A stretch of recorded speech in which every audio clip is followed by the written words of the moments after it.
Our art history department at UNT is unique by the fact that it combines art education and art history. I chose the Art Museum Education Certification Program to supplement my academic study of art history. At the time I wanted to go into the museum field, specifically in education, so I liked that it was supplemental to the hours I was taking already, so I didn't have to go anywhere else. Art museum education is a great opportunity to combine the love of teaching with the love of art history. These are the things that a lot of our students are interested in. They're interested in how to connect art history with the present. And I really wanted to learn not just sort of the critical theories behind art history, but also the practicalities of, okay, how do you interpret this for the public? How do you take these complex scholarly ideas and present them in museums in a way that can help educate the public? This program offered both education but also the practical experience too. We often had people from museums coming to speak.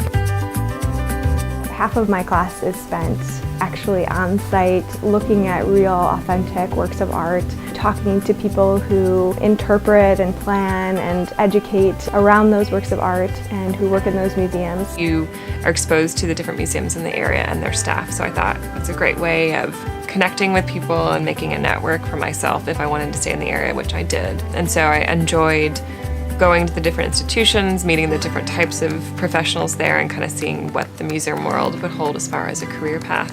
There's just a wealth of opportunities that you can do outside of Denton, but also within it. So that further bolstered my experience through the certification program. Art museum education here is taking a ton of field trips to local museums, interfacing with museum professionals, getting to network and do your internships locally that can lead to contracting work or consulting work with institutions.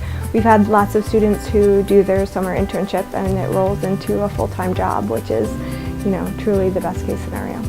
I thought it would just be another way to sort of help myself stand out in a really competitive job market. A lot of students who go to grad school, they choose to do an MA in art history, but they are not in programs that offer the certificate in art museum education. I wouldn't be where I am today without having the background and having the experience that I had at UNT, both in the art history and in the museum education program. It's a great way to segue between art history and art education, and the museum is the way to do that. And so that's really what the courses were trying to convey. And so I think it really kind of made me look outside the box, especially for jobs. I've worked for different kinds of companies, whether it's nonprofits or for-profits, collection management, art education, community engagement, that it's really allowed me to kind of go to different areas that I wouldn't have otherwise. And I think the interdisciplinary nature of art history is really seen here as well in the programs. So it's not just one path that they set you up for, but multiple.